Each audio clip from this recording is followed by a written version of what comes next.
My name is Cynthia Cox, and this is my persuasive speech. First, I'd like to introduce my audience. Hi, Ann. Debbie. Nicole. Hi, Torcia. Dawn. Debbie C.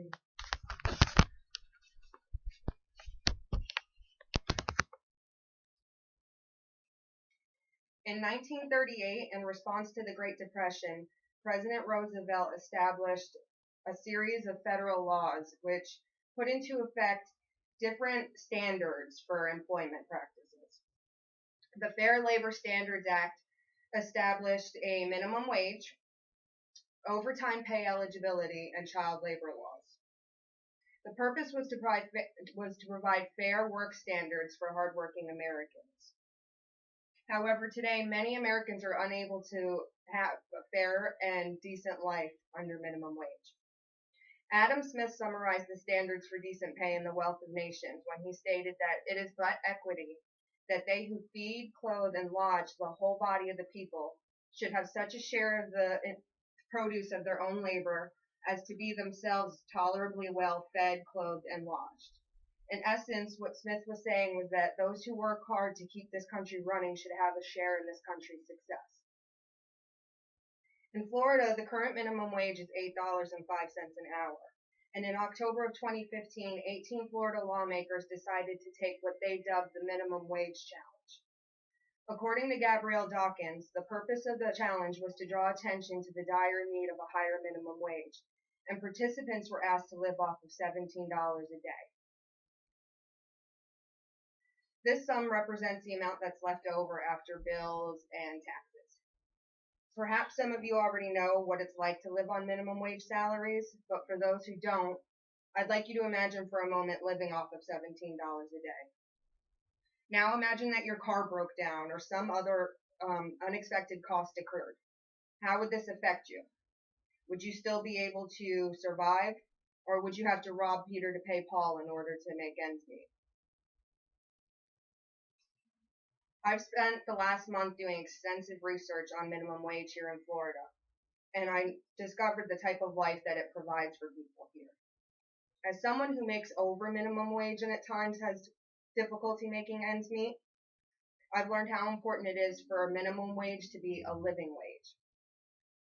After explaining the need for raising Florida's minimum wage, the positive effects it would have on our local economy, and the amount of Floridians whose lives would be impacted positively by raising minimum wage, I hope you'll educate yourselves on this subject and perhaps petition local government to re-examine this issue.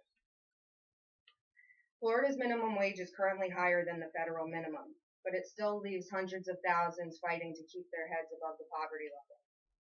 According to Ralph Smith and Bruce Verichek, the real value of the minimum wage has fallen, and in his Chicago Tribune article, Rex Hupke explained that because the minimum wage has never been tied to inflation, its value has eroded significantly over time. And many economists say that that has contributed to the growth in income inequality. This is due to the increasing cost of living with a minimum wage that isn't increasing as quickly. It's becoming necessary for many minimum wage workers to seek government assistance, and Florida was estimated to have spent over $6.9 billion on assistance in 2014. Those that work hard and hold respectable jobs are no longer able to call themselves the middle class. They're barely able to afford groceries, let alone save money to send their children to college. Ralph Smith and Bruce Verichek note that proponents of increasing minimum wage argue that it should be at least high enough to provide above poverty earnings to workers with families to support. And unfortunately, Florida's minimum wage doesn't achieve this standard anymore. The state of Florida employs the second largest number of people making minimum wage, and many are forced to work several jobs just to make ends meet. The current minimum wage in Florida is not enough, but if we increased the minimum wage to $15 per hour, we could solve the problem. I want you to work with local lawmakers to petition local government to increase your state's minimum wage, and be inspired by the 18 lawmakers who attempted to live off of $17 an hour. Join their fight. If you're still against raising minimum wage, then I invite you to attempt to live off of $17 a day. I would like now to talk to you a little bit about what Florida would look like under a $15 per hour minimum wage. A $15 per hour minimum wage would help boost Florida's economy and inject over $60 billion into Florida over a 2-year period. Local government would save money that they would no longer have to provide for assistance programs, and it would also lead to an increase in revenue from payroll taxes. If you're making more money, more taxes are being taken out of your check. A $15 per hour minimum wage would raise the incomes of over 1.7 million Florida residents. More money could be spent on education, transportation, industry, and other state endeavors. As I've explained, there's an increasingly tangible need for an increase in Florida's minimum wage. At Florida's current minimum wage, people are struggling to make ends meet, and they're unable to support themselves, let alone their families. An increase would pull hundreds of thousands of Florida residents out of poverty. I personally intend to vote in favor of minimum wage increases whenever possible, and I will support any petitions brought forth by local government officials to do so. I encourage all of you to educate yourselves on what increasing minimum wage can do for you, and I encourage you to assist in the effort to raise wages by voting and supporting local members of government who believe in an increase in minimum wage. There was a time in this country where people could work all different types of jobs and still feel some sort of fulfillment in their lives.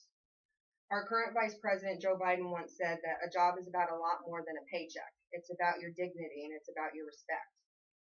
Well, we must ensure that people who work hard can provide their children with better opportunities than they were afforded. And by raising minimum wage here in Florida, we'll be giving dignity and respect back to minimum wage workers. Thank you very much.